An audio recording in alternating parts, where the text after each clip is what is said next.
بسم اللہ الرحمن الرحیم۔ السلام علیکم عزیز طلباء و طالبات، آج ہم 11ویں جماعت کا لیکچر نمبر 5 پڑھیں گے، جس میں میں آپ کو پڑھاؤں گی ادبی اصطلاحات۔ تلمیح ہم نے پہلے لیکچر میں پڑھ لی ہے، تو چلیں سٹارٹ کرتے ہیں مجاز مرسل سے۔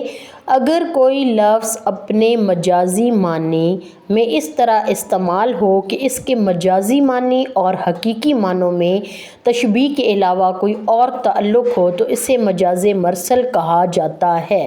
استعارہ اور مجاز مرسل دونوں میں لفظ اپنے مجازی معنوں میں استعمال ہوتا ہے، جبکہ تشبیہ میں جو لفظ ہوتا ہے وہ حقیقی معنوں میں استعمال ہوتا ہے۔ مجاز مرسل کی مندرجہ ذیل صورتیں ہو سکتی ہیں۔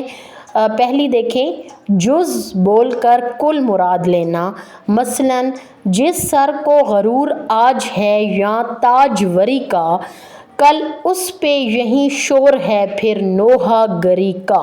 میر تقی میر کی غزل کا پہلا شعر ہے۔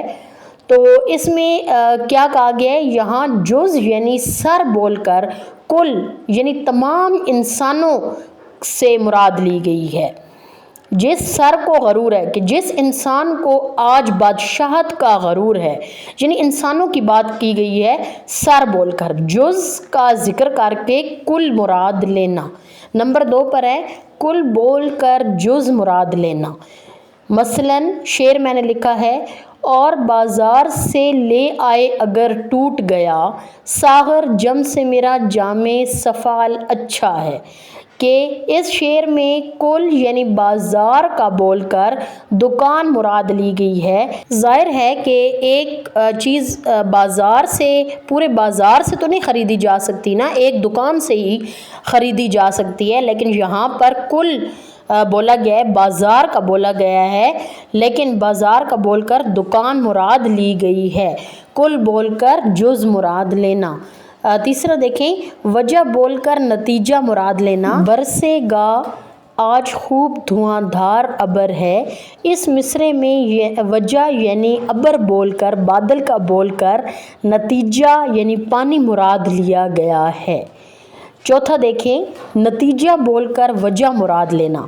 نشہ پلا کے گرانا تو سب کو آتا ہے، اس مصرعے میں نتیجہ یعنی نشہ بول کر کہ شراب پلائی گئی ہے تو شراب کے بعد جو نشہ آتا ہے تو وہ نتیجہ ہوتا ہے۔ نتیجہ بول کر شراب مراد لی گئی ہے۔ نتیجہ کیا ہے؟ یہاں پر نتیجہ ہے نشہ، نشہ بول کر وجہ یعنی شراب مراد لی گئی ہے۔